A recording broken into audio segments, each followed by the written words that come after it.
Hello, and welcome to our overview of the dashboard viewer and insights into data.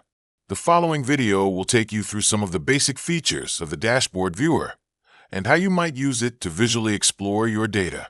If the query has a dashboard definition associated with it, the Show Dashboard button will be active.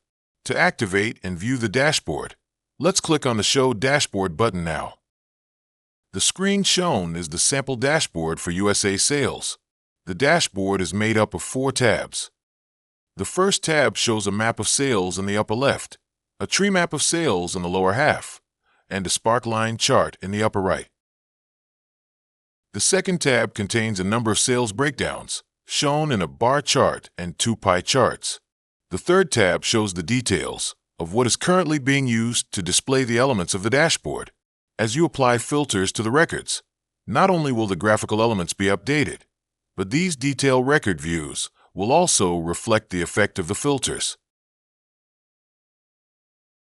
The fourth tab shows 3 possible filters that can be applied to the dashboard, allowing the user to restrict what records are represented. Let's go back to the first tab. In the ribbon bar at the top, you have a few options of things you can do with the dashboard as a whole. The first one is to print the current tab. When you click it, you can see that it's shown in our standard print preview screen. You can also export the dashboard data out to PDF, images, and an Excel spreadsheet file. The final option is the ability to export the dashboard out to a dashboard viewer file. This will allow someone using our dashboard viewer to view the dashboard only and visually explore the data. Let's start exploring some of the features of this dashboard. There are various elements on the dashboard. Some of them can be designated as a master filter, which mean when you select an item in that element, it will act as a filter and affect all other elements on the dashboard.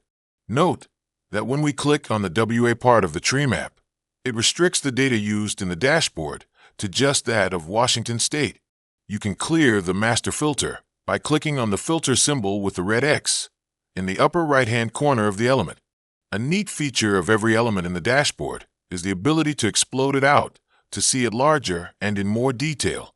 Click on the 4 out-facing arrows in the upper right-hand corner of the element. Let's do this with the map of America. To shrink it back to normal, simply click again on the arrows. Now let's check out the second tab and see how else you can explore these interactive dashboard elements. We can drill down into the elements if they are configured to do so.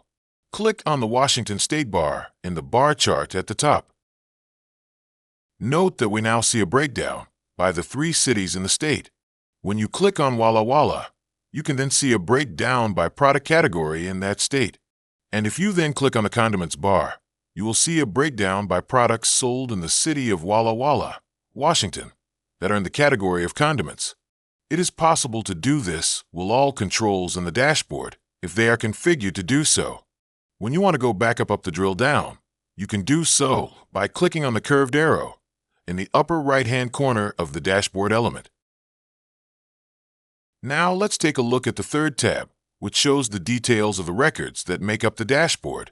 Here we have grid showing a few columns and a pivot grid showing a breakdown by product category and state. The final tab shows 3 filters, which the user can click on to restrict what data is shown in the dashboard elements. Each element in the dashboard has the ability to be exported to a print preview, PDF, image, and Excel. This allows your users to make use of the visualizations that are important to them outside of InSights. The final element we can explore is a date filter element at the bottom of the dashboard. This filter shows as a line chart showing relative sales over time. You can use this visual control to filter data based on date. For example, let's filter it so that only data from February 2014 is used. Note the changes in the dashboard above. Thank you for taking the time to watch our quick overview of using dashboards and insights into data. Please contact us if you have any questions about how they work or what they can do.